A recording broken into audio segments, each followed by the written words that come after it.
1980-കളിലെ CET campus സമരങ്ങൾ.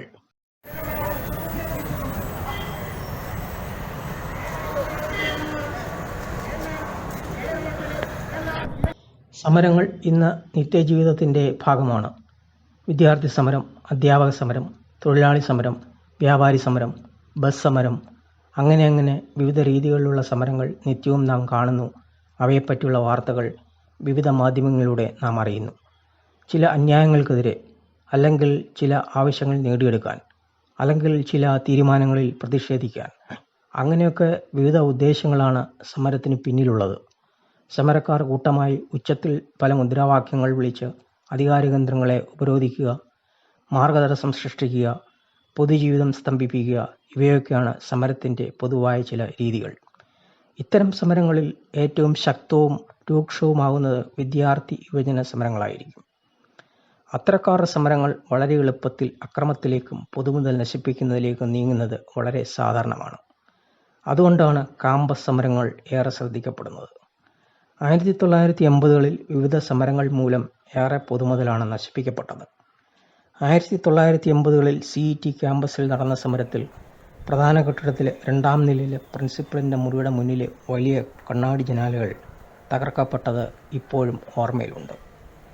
അക്കാലത്ത് CCTVകൾ പ്രചാരത്തിൽ ഇല്ലാത്തതിനാൽ കണ്ണാടി തകർത്തവരെ കണ്ടെത്താനോ അവർക്കെതിരെ എന്തെങ്കിലും ശിക്ഷാ നടപടികൾ കൈക്കൊള്ളാനോ അധികാരികൾക്ക് സാധിച്ചില്ല എന്നതാണ് എൻ്റെ ഓർമ്മ. എന്നാൽ പൊതുമുതൽ നശിപ്പിക്കുന്നവർക്കെതിരെയുള്ള കർശന നിയമവ്യവസ്ഥകൾ പിന്നീട് നിലവിൽ വന്നതിനാൽ പൊതുമുതൽ നശിപ്പിക്കുന്നത് അവസാനിച്ചു. ഇന്നത്തെ ക്യാമ്പസ് വിദ്യാർത്ഥി സമരങ്ങളിൽ കൂടുതലും രാഷ്ട്രീയമായ ലക്ഷ്യങ്ങൾ നേടിയെടുക്കാൻ വേണ്ടിയുള്ളതാണ്. ആയതിനാൽ തന്നെ അത്തരം ക്യാമ്പസ് സമരങ്ങളിൽ മുഴുവൻ വിദ്യാർത്ഥികളും സഹകരിക്കാറില്ല. ഒരു വിഭാഗം സഹകരിക്കുമ്പോൾ മറ്റൊരു വിഭാഗം എതിർക്കുന്നു. രാഷ്ട്രീയ ലക്ഷ്യങ്ങൾ നേടിയെടുക്കുക എന്നതിൽ നിന്നും വ്യത്യസ്തമായി ചില ക്യാമ്പസ് സമരങ്ങൾ 1980-കളിൽ സിഇടി ക്യാമ്പസിൽ നടക്കുകയുണ്ടായി. അത്തരം ക്യാമ്പസ് സമരങ്ങളെപ്പറ്റിയാണ് ഇന്ന് ഇവിടെ പറയുന്നത്. 1980-കളിലെ സിഇടി കാമ്പസ് സമരങ്ങൾ.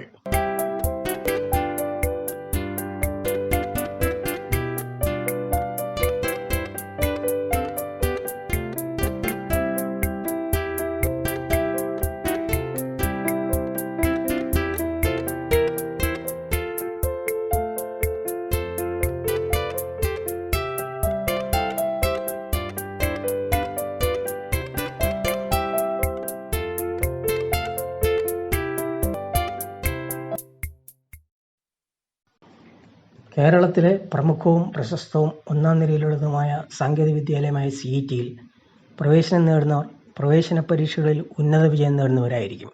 അത്തരക്കാർ പഠനത്തിൽ മാത്രം ശ്രദ്ധ കേന്ദ്രീകരിക്കുന്നവരായതിനാൽ മറ്റ് പ്രവർത്തനങ്ങളെ, പ്രത്യേകിച്ച് വിദ്യാർത്ഥി രാഷ്ട്രീയ പ്രവർത്തനങ്ങളെ അവർ ശ്രദ്ധിക്കുകയോ അത്തരം പ്രവർത്തനങ്ങളിൽ ഏർപ്പെടുകയോ ചെയ്യുമായിരുന്നില്ല.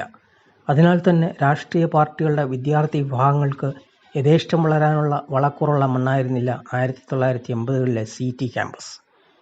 എന്നാലും രാഷ്ട്രീയ സംഘടനകളുടെ വിദ്യാർത്ഥി വിഭാഗത്തെ വളർത്താനുള്ള ബോധപൂർവമായ ചില കഠിന പരിശ്രമങ്ങൾ സിഇടി ക്യാമ്പസിൽ അക്കാലത്ത് ചിലർ നടത്തിയിരുന്നു. എങ്കിലും അത്തരം ശ്രമങ്ങൾക്ക് പ്രതീക്ഷിച്ച വിജയം നേടാൻ സാധിച്ചില്ല എന്ന് പ്രത്യേകം പറയേണ്ടതാണ്. ഏറെ പതിറ്റാണ്ടുകൾക്ക് ശേഷവും സിഇടി ക്യാമ്പസിൽ തൽസ്ഥിതിയാണ് നിലനിൽക്കുന്നത്. അവിടെയാണ് സിഇടി ക്യാമ്പസ് മറ്റ് കോളേജ് ക്യാമ്പസുകളിൽ നിന്നും വ്യത്യസ്തമാകുന്നത്. 1980-കളിൽ സിഇടി ക്യാമ്പസിൽ നടന്ന ഒരു പ്രമുഖ സമരമാണ് ടോട്ടൽ പ്രൊമോഷന് വേണ്ടിയുള്ള വിദ്യാർത്ഥി സമരം. കേരള സർവകലാശാലയുടെ നിയന്ത്രണത്തിലായിരുന്നു അന്ന് സിഇടിയും, കൊല്ലത്തെ TKM എഞ്ചിനീയറിംഗ് കോളേജും, കോതമംഗലത്തെ മാർ അത്തനേഷ്യസ് കോളേജും. ടോട്ടൽ പ്രൊമോഷൻ വിഷയത്തിൽ നിയമങ്ങൾ നടപ്പിലാക്കേണ്ടത് സർവകലാശാലയായതിനാൽ സർവകലാശാലയുടെ പരിധിയിലുള്ള എല്ലാ എഞ്ചിനീയറിംഗ് കോളേജുകളിലും വിദ്യാർത്ഥി സമരം ഒരുമിച്ചരങ്ങേറി. എഞ്ചിനീയറിംഗ് ബിരുദത്തിനായി അക്കാലത്ത് 8 സെമസ്റ്ററുകളിലായി, അതായത് 4 വർഷമായി ഒരാൾ 60ഓളം പരീക്ഷകൾ ജയിക്കേണ്ടതുണ്ട്. അക്കാലത്തെ നിയമത്തിൽ ഒരാൾ മുൻ സെമസ്റ്ററുകളിലെ ഒരു വിഷയവും ജയിച്ചില്ലെങ്കിൽ പോലും അവസാന സെമസ്റ്ററിൽ പഠിക്കാം. 60 പരീക്ഷകളും ഒരുമിച്ച് എഴുതാം. ഇങ്ങനെ യാതൊരു നിയന്ത്രണവുമില്ലാതെ അവസാന സെമസ്റ്ററിലേക്ക് വിദ്യാർത്ഥികളെ പ്രവേശിപ്പിക്കുന്നത് നിർത്തലാക്കാനായി ഒരു പുതിയ നിയമം സർവകലാശാല നിർമ്മിച്ചു. അതാണ് വിദ്യാർത്ഥി സമരത്തിന് തുടക്കമിട്ടത്.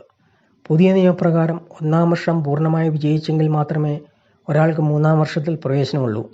മാത്രമല്ല 4-ാം വർഷത്തിൽ പ്രവേശിക്കണമെങ്കിൽ രണ്ടാം വർഷത്തെ എല്ലാ പരീക്ഷകളും പൂർത്തിയാക്കണം. ഈ നിയമത്തിനെതിരെയാണ് അന്ന് പ്രതിഷേധ സമരം തുടങ്ങിയത്.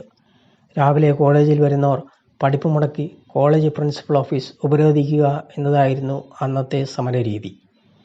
നിലവിലെ വിദ്യാർത്ഥികൾക്ക് ഈ നിയമത്തിൽ നിന്നും ഇളവ് നൽകി പുതുതായി പ്രവേശനം നേടുന്നവർക്ക് മുതൽ നിയമം നടപ്പിലാക്കാൻ തീരുമാനിച്ചതോടെ സമരം അവസാനിച്ചു. 1980കളിൽ സീറ്റിൽ നടന്ന മറ്റൊരു സമരമാണ് എഞ്ചിനീയറിംഗ് ഡിഗ്രിയുടെ പേര് ബിടെക് എന്നാക്കി മാറ്റാനുള്ള സമരം. അക്കാലങ്ങളിൽ കേരള സർവകലാശാല എഞ്ചിനീയറിംഗ് ബിരുദക്കാർക്ക് നൽകിയിരുന്ന ഡിഗ്രി BSc എഞ്ചിനീയറിംഗ് ആയിരുന്നു. എന്നാൽ IIT-കളുടെ എഞ്ചിനീയറിംഗ് ബിരുദം ബിടെക് ആയിരുന്നു. കേരള സർവകലാശാലയുടെ എഞ്ചിനീയറിംഗ് ബിരുദത്തിന് ബിടെക് എന്ന് പുനർനാമകരണം ചെയ്യണമെന്നാവശ്യപ്പെട്ടായിരുന്നു സമരം തുടങ്ങിയത്. ആവശ്യമായ നിവേദനങ്ങൾ അധികാരികൾക്ക് നൽകുകയും സമരം ശക്തിപ്പെടുത്തുകയും ചെയ്തതോടെ വിദ്യാർത്ഥികളുടെ ആവശ്യം അംഗീകരിക്കാൻ സർവകലാശാല തയ്യാറായി. BSc എഞ്ചിനീയറിംഗ് ബിരുദം ബിടെക് ആയി മാറി. വിദ്യാർത്ഥികളുടെ യോജിച്ചുള്ള സമരത്തിലൂടെയാണ് അവർ ആവശ്യങ്ങൾ നേടിയെടുത്തത്. അത്തരത്തിലുള്ള വിദ്യാർത്ഥി സമരങ്ങളാണ് 1980കളിൽ CET ക്യാമ്പസിൽ നടന്നിരുന്നത്.